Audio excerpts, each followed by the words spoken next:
ચકો અને ચક્કી. એક ઝાડ ઉપર સરસ મજાનો માળો હતો, જેમાં એક ચક્કી રહેતી હતી અને એક ચક્કો રહેતો હતો. એક દિવસ ચક્કી લાવી ચોખાનો દાણો અને ચક્કો લાવ્યો દાળનો દાણો. ચક્કીએ તો ચૂલો સળગાવ્યો અને તેના પર તપેલી મૂકી અને તેમાં પાણી, ચોખા અને દાળના દાણા નાખી ખીચડી રાંધવા મૂકી. ચક્કીને તો પાણી ભરવા જવાનું હતું, તેથી ચક્કાને એ કહેતી ગઈ, જરા ખીચડીનું ધ્યાન રાખજો, દાજી ના જાય. ચક્કો કહે, એ ઠીક. ચક્કી તો પાણી ભરવા માટે ગઈ અને થોડી વારમાં તો ચકાભાઈને ભૂખ લાગી. તેથી એ તો વિચારવા લાગ્યા કે હવે ચક્કી રાણી જલ્દી આવે ને ખીચડી ખાઈએ. પણ ચકાભાઈથી તો વધારે રાહ ના જોવાય. એને થયું થોડી ખીચડી ખાઈ લઉં. અને પછી એ તો તપેલીમાંથી થોડી ખીચડી ડીશમાં કાઢી ખાવા માંડે છે. પણ પછી તો ચક્કા રાણાને વધારે ભૂખ લાગી અને એ તો થોડી થોડી કરતા બધી ખીચડી ખાઈ ગયા. ચક્કી માટે કશુંય ના રાખ્યું. ચક્કાભાઈને થયું હવે તો ચક્કી બેન મને વળશે. એટલે આ વાતની ચક્કીબેનને ખબર ના પડે એટલે ચક્કાભાઈ તો આંખે પાટા બાંધીને સૂઈ ગયા. થોડી વારમાં ત્યાં તો ચક્કીબેન પાણી ભરીને ઠુમક ઠુમક ઠુમક કરતા આવ્યા. આ બાજુ ચક્કાભાઈ તો બારણા અંદરથી વાસીને સૂતા હતા. ચક્કીબેન કહે, ચક્કા રાણા બારણા ઉગાડો. ચક્કો તો કહે, મારી તો આંખો દુખે છે, એટલે હું તો આંખે પાટા બાંધીને સૂતો છું. એવું કરો, તમે હાથ નાખીને સાકર ખોલી નાખો. આ સાંભળી ચક્કીબેન તો મૂંઝાયા અને બોલ્યા, પણ આ બેડું કોણ ઉતારશે? તો ચક્કો કહે, એવું કરો, તમે જાતે જ બેડું ઉતારી લો. ચક્કીબેને તો બિચારીએ ધીરે રહીને બેડું માથેથી ઉતાર્યું અને બારણામાં હાથ નાખીને સાકળ ખોલી અને પાછું બેડું માથે મૂકીને ઠુમક ઠુમક ઠુમક ચાલતા ચાલતા પણિયારે જઈને ઘડો મૂક્યો અને ચક્કાભાઈને કહ્યું, ચાલો ચક્કા રાણા, ખૂબ ભૂખ લાગી છે, જમવાનું પીરસું છું. ચક્કીબેન તો ચૂલા પાસે જાય છે અને તપેલી ખોલીને જુએ છે તો તપેલી ખાલી હતી. ચક્કીબેન તો બોલી ઉઠ્યા, હાય ખીચડી ક્યાં ગઈ? આપણી ખીચડી કોણ ખાઈ ગયું? ચક્કો કહે, મને શી ખબર, હું તો આંખે પાટા બાંધીને સૂતો હતો. આ રાજાનો કૂતરો આવ્યો હતો ને, એ ખાઈ ગયો હશે. ચક્કીબેનને તો ખૂબ ગુસ્સો આવ્યો અને ચક્કીબેન કહે, એમ શેનું ખાઈ ગઈ આપણી ખીચડી? હું તો રાજાજીને ફરિયાદ કરીશ. એમ કહી ચક્કીબેન તો ચાલ્યા રાજાજીના દરબારે ફરિયાદ કરવા. ચક્કીબેન તો ઉડતા ઉડતા રાજાના મહેલ તરફ જાય છે અને રાજાના દરબારે પહોંચીને ચક્કીબેને તો રાજાજીને ફરિયાદ કરી. રાજાજી, તમારો કાળિયો કૂતરો અમારી ખીચડી ખાઈ ગયો. એને સજા કરો રાજાજી. રાજાજી થોડો વિચાર કરે છે અને કહે છે, અહીં તો કાળિયા કૂતરાને સરસ ભોજન મળે છે, એ તારી ખીચડી કેમ ખાઈ? થોડો વિચાર કરી ચક્કી કહે, મને તો ચક્કાએ કીધું છે કે એ જ ખાઈ ગયો છે. સિપાહીઓને રાજાએ તો આદેશ કર્યો, બોલાવો એ કાળિયા કૂતરાને, ચક્કીબેનની ખીચડી કેવી રીતે ખાઈ ગયો?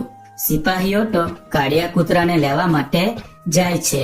રાજાના દરબારમાં કાળિયો કૂતરો તરત હાજર થયો અને પછી રાજાએ કાળિયા કૂતરાને પૂછ્યું, તે હે કાળિયા, તે આ ચક્કીબેનની ખીચડી ખાધી છે? કાળિયો કહે, મેં નથી ખાધી ચક્કીબેનની ખીચડી.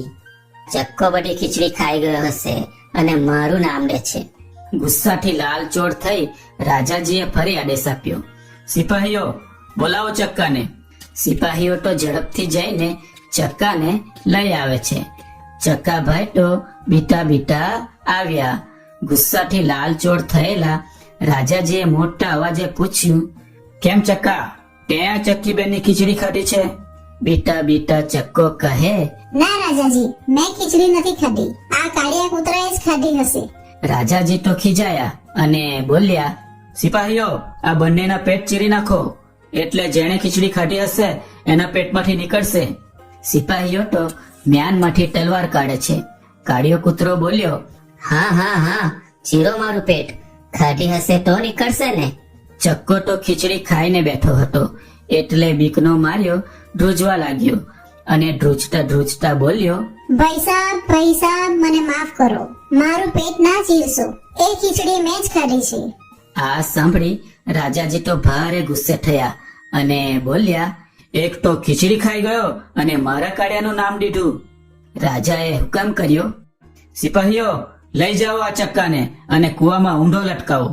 ચક્કો તો ખૂબ ડરી જાય છે અને ચક્કીબેન પણ ચક્કાની સજા સાંભળીને રડવા લાગે છે. સિપાહીઓ તો ચક્કાભાઈને દોરડે બાંધીને કૂવા પાસે લઈ ગયા અને કૂવામાં ઊંધા લટકાવી દીધા અને સિપાહીઓ ત્યાંથી જતા રહ્યા. ચક્કાને કૂવામાં ઊંધો લટકેલો જોઈ ચક્કીબેન તો રડવા લાગ્યા. એને ચિંતા થઈ કે મારા ચક્કાને કૂવામાંથી કોણ બહાર કાઢશે? ચક્કીબેન રડતા હતા ત્યારે ત્યાં બાજુમાંથી એક ગાયોનો ગોવાળ પસાર થયો. ચક્કીબેન તો ગોવાળ પાસે ગઈ. ચક્કીબેને તો એને રોક્યો અને કહ્યું, ઓ ગાયોના ગોવાળ ભાઈ, ઓ ગાયોના ગોવાળ, મારા ચક્કાને કાઢે તો તને ખીર અને પૂરી જમાડું. ગાયોનો ગોવાળ કહે, ના રે, હું ના કાઢું તારા ચક્કાને, એને રાજાએ સજા કરી છે તો સાચી જ હશે ને. એમ કહી ગોવાળ તો ત્યાંથી ચાલ્યો ગયો. ચક્કીબેન તો કૂવા પાસે જઈ ફરી રડવા લાગ્યા. એટલામાં ત્યાંથી ગીતાનો ગોવાળ પસાર થયો. ચક્કીબેને તો એને પણ રોક્યો અને કહ્યું, ઓ ગેટાના ગોવાળ ભાઈ, ઓ ગેટાના ગોવાળ, મારા ચક્કાને કૂવામાંથી કાઢે તો તને ખીર અને પૂરી જમાડું. ઘેટાનો ગોવાળ કહે, ના રે ના, હું ના કાઢું તારા ચક્કાને, એને તો રાજાએ સજા કરી છે તો સાચી જ હશે ને. એમ કહી ગોવાળ પણ ત્યાંથી ચાલ્યો ગયો. ચક્કીબેન તો ફરી પાછા રડવા લાગ્યા. ત્યારે થોડી વારમાં ત્યાં બકરાનો ગોવાળ પસાર થયો. ચક્કીબેને તો એને પણ રોક્યો અને કહ્યું, ઓ બકરાના ગોવાળ ભાઈ, બકરાના ગોવાળ, મારા ચક્કાને કાઢે તો તને ખીર અને પૂરી જમાડું. બકરાનો ગોવાળ કહે, ના રે ના, હું ના કાઢું તારા ચક્કાને, રાજાએ જ સજા કરી છે તો સાચી જ કરી હશે ને. ના ભાઈ ના. એમ કહી ગોવાળ પણ ત્યાંથી ચાલ્યો ગયો. ચક્કીબેન તો ખૂબ જ દુખી થઈ ગયા અને એ તો ફરી પાછા રડવા લાગ્યા. ત્યારે આ બધું ત્યાં ઝાડ પર બેઠી એક વાંદરી જોતી હતી. એ વાંદરીને ચક્કી રડતી હતી એનું દુઃખ પણ થયું અને બીજું એને ખીર પૂરી ખાવાની લાલચ પણ જાગી. એટલે એ તો ઝાડ પરથી છલાંગ મારીને ગઈ ચક્કી પાસે અને ત્યાં જઈને બોલી, ચક્કી બેન, હું તમારા ચક્કાને બહાર તો કાઢું, પણ તમારે મને ખીર પૂરી ખવડાવવી પડશે. આ સાંભળી ચક્કીબેનને તો હાશકારો થયો. ચક્કીબેન તો આંખો લૂછતા લૂછતા કહે, હા ચોક્કસ ખવડાવીશ ને. ત્યાર પછી વાંદરીએ તો ચક્કાભાઈને દોરડું ખેંચીને બહાર કાઢ્યા. ચક્કીબેને તો વાંદરીનો આભાર માનતા કહ્યું, તમારો ખૂબ ખૂબ આભાર. આવતીકાલે બપોરે હું તમને મારા ઘરે જમવાનું આમંત્રણ આપું છું, તો ચોક્કસ આવજો. અને સાથે ચક્કાએ પણ વાંદરીનો આભાર માન્યો. સારું, હું કાલે બપોરે ચોક્કસ આવીશ. એમ કહી વાંદરી તો ખુશ થતી થતી પોતાને ઘરે ગઈ અને ચક્કો અને ચક્કી પણ પોતાના ઘરે જતા રહ્યા. બીજે દિવસે સવારથી જ ચક્કીબેન તો રસોડામાં જઈ ખીર પૂરી બનાવવા મંડી પડ્યા. ચક્કાભાઈ પણ ચક્કીને રસોઈ બનાવવામાં મદદ કરવા લાગ્યા અને સરસ મજાની રસોઈ તૈયાર કરી વાંદરીબેનની રાહ જોવા લાગ્યા. અને એટલામાં બપોર થતા વાંદરી તો કૂદતી કૂદતી ચક્કા અને ચક્કીના ઘરે પહોંચી જાય છે. વાંદરીબેનને આવકાર આપ્યા પછી ચક્કીબેન તો ખીર અને પૂરીની ડીશો તૈયાર કરવા માંડે છે. આ જોઈ ચક્કાને વિચાર આવ્યો કે આ વાંદરીનું પેટ તો બહુ મોટું છે, એ તો બધી ખીર પૂરી ખાઈ જશે. ચક્કાના મનમાં તો ફરી લાલચ જાગી. તેથી ચક્કો તો વાંદરીને ભગાડવા માટે છાનો માનો ચૂલા પાસે જઈ સોનાના પાટલાને છાનો માનો લાલ ચોળ ગરમ કરે છે અને પછી રસોડાના બહાર આવી પાટલો મૂકે છે અને કહે, વાંદરીબેન, આ સોનાના પાટલા પર બેસી જાઓ. વાંદરી બેન તો ખુશ થતા થતા જેવા બેઠા કે કૂદ્યા અને જે કૂદી ઓ મારી ખીર ના ખાડી ગુટા દાજી, ખીર ના ખાડી ગુટા દાજી, ખીર ના ખાડી ગુટા દાજી. આ જોઈ ચક્કી બેન ને તો ચક્કા પર ખૂબ ગુસ્સો આવ્યો અને ચક્કાને ખૂબ ખીજાઈ અને કહ્યું, એ ચકા, વાંદરીબેન આપણા મહેમાન છે. એને ગરમ પાટલો કેમ આપ્યો બેસવા માટે? માફી માંગતો વાંદરીબેનની. ચક્કાને એની ભૂલ સમજાઈ અને એ તો વાંદરી બેન ને કહે, વાંદરીબેન, મને માફ કરો.